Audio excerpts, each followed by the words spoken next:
In a country where every lane and every road is seen as a playground, children who love football sincerely. If football is a kingdom, then the king of that kingdom is Brazil.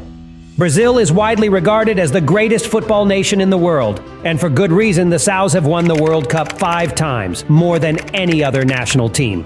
Count the likes of Zico, Pelé, and Garrinchas among their former greats. There is a saying in Brazil that the English may have invented football, but we Brazilians perfected it. After 2002, the World Cup really sounded like Brazil will enter the field to fulfill the mission Hexa, which Brazil has not yet achieved. In 2002, Brazil beat England in the quarterfinals. They did nothing but what Brazil did in a record-breaking 5th World Cup. It's been done since 2002, over 20 years ago, and just a little bit by anyone. Those younger than me will not grow up with the same appreciation of the untouchable perpetual conquerors of more than half of Brazil. Only reached one semi-final at home in 2014 where they were defeated 7-1 loss to Germany in the biggest semi-final in World Cup history. All 2006, 2010, 2018 and 2022 World Cups Brazil's quarterfinal exits at the hands of France, Netherlands, Belgium, and most recently Croatia. A country of only 4 million people is considered a nation. The shame of Brazil is a country of over 200 million people with no football. A mere popular pastime, it is even a national obsession among coppers. America. Brazil has won just one of the last 5 tournaments since 2011. A run that included back-to-back quarterfinal defeats against Paraguay and a shock group stage exit. Brazilians call O Jogo Bonito in English. Beautiful game, Brazil, 1970. World Cup winning team is considered the greatest national football team of all time, despite recent bias. And the advent of color television probably played an important role for the man. In Brazil's 1958 and 1962 World Cup winning teams were arguably stronger. And in 1958, Brazil blew teams away even harder, scored 10 goals in the final and semifinals against Sweden and France. In 62, they never scored fewer than 3 goals in the knockout stages. 2002 had their flair, exuberance, and uniquely Brazilian style even in 1982. When Brazil was eliminated in the second group stage, they still played the best football and were most people's favorites. Team Brazil's historic style is sometimes referred to as Jenga or Samba football. This is based on what has recently come to be known as the inverse relationship. The 1958 FIFA World Cup in Sweden was a defining chapter for Brazilian football. The 1958 World Cup win not only brought Brazil its first World Cup, but also laid the foundation for Brazil's future success on the international stage, introducing the world to the genius of Pelé. Despite Pelé's absence in the 1962 Brazil final, Brazil showed their attacking prowess. Amarildo stepped in for the injured star and scored a crucial goal. Zito and Vava secured a 3-1 victory. With this victory, Brazil became the second team in history to win consecutive World Cups. The 1970 FIFA World Cup in Mexico was a football spectacle, marked by breathtaking skill, drama, and an iconic Brazilian team. The grand final was held at the Estadio Azteca in Mexico City on June 21, 1970. Brazil faced Italy in a match. The final was a spectacular display of attacking football. Brazil took an early lead through Pelé, and Italy equalized. Gerson, Jairzinho, and Carlos Alberto added scores, securing a 4-1 victory for Brazil. The celebration that followed was a carnival of joy, with Pelé and the team lifting the Jules Rimet trophy amid cheers from the fans. Brazil had won an unprecedented 3rd World Cup title. The 1994 FIFA World Cup, held in the United States under the management of Brazil coach Carlos Alberto Pereira. Brazil entered the tournament with a squad. The final was held on July 17, 1994 at the Rose Bowl in Pasadena. The final ended in a goalless draw after extra time, leading to a penalty shootout. Brazil won the shootout 3-2, Roberto Baggio's memorable miss, securing Brazil's 4th World Cup title. In the 2002 FIFA World Cup Brazil group stage in South Korea and Japan, Brazil faced Turkey, China, and Costa Rica. The final was held on June 30, 2002 at the Yokohama International Stadium. Ronaldo stole the show with 2 goals, securing Brazil's 2-0 win over Germany. With this victory, Brazil became the world champion 5 times in a row, and then the bad time of Brazil began. In the last 22 years, they have not seen any title, and Mission Hexa The top teams in the world in the last few World Cups, from 2014 to 2022, are now. Brazil seems to have tried to find a confusing compromise of holding relational improvisation and attack. It has proven to be organized and disciplined outside of occupation against low opposition. The highly successful Brazil 2021 Copa America has lost just one game in more than 3 years against Argentina.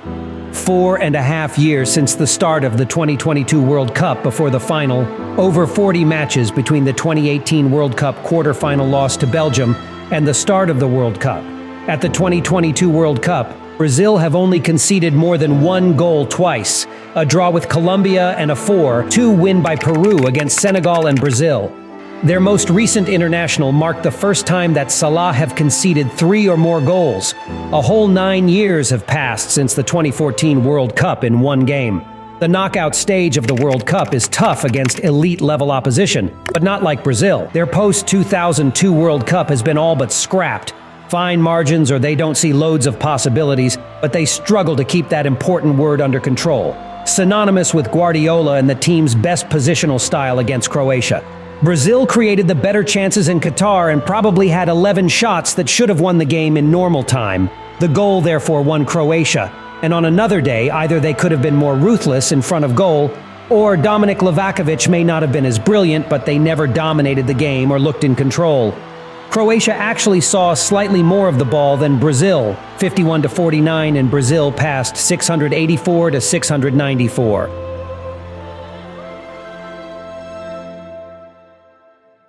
Attacking flair with Vinicius, Neymar, Rufina, and Rich Alisson is a two-man midfield of Tara Casemiro and Lucas Paquet.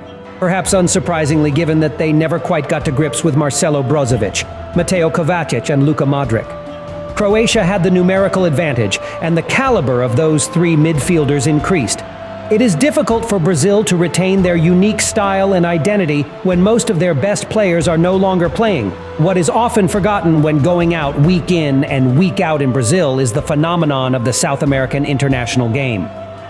Almost exclusively Europe, in fact the relatively new Brazil throughout the 1970s World Cup winning squads, played their club football in Brazil even as late as 2002. The last time Brazil won the World Cup, more than half of their squad was 13 men. Dida Plabisson still plays in Brazil, as does Gilberto Silva.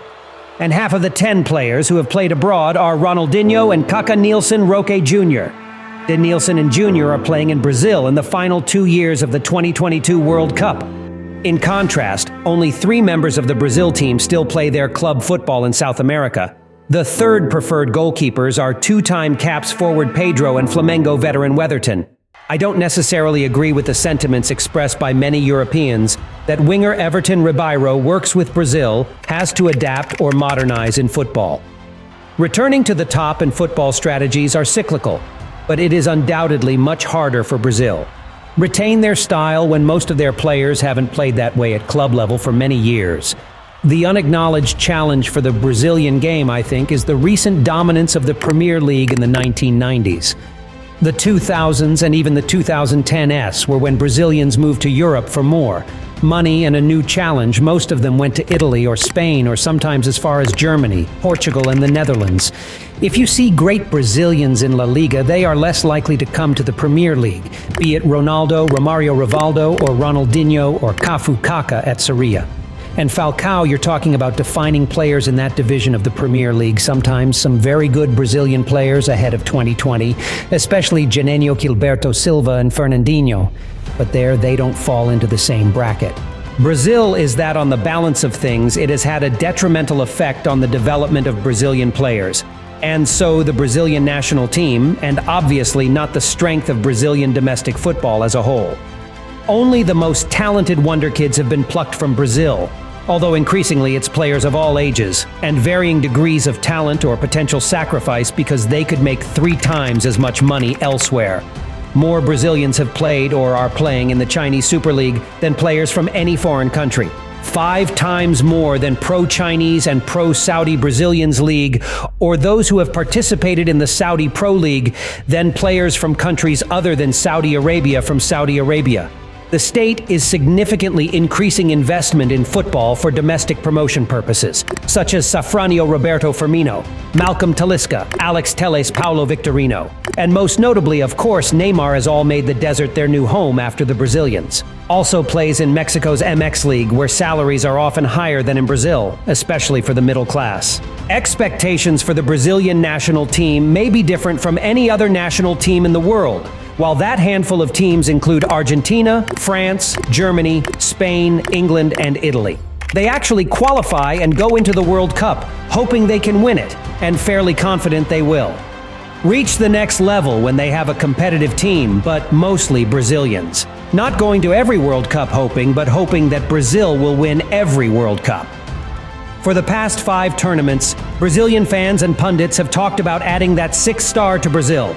Flux facing Brazilian football after 2022 World Cup fallout identity crisis, domestic chaos, overdependence on capital flight, an aging population, a lack of consistent continental competition with superstars with no obvious replacements. And despite the incompetent federation and management uncertainty and all, that they are still one of the best national teams in the world is not the best time for Brazilian football, by no means, or the best 2 decades, but it is a crisis by only ridiculous. The standard that Brazilian football sets itself in some ways, and this will not be.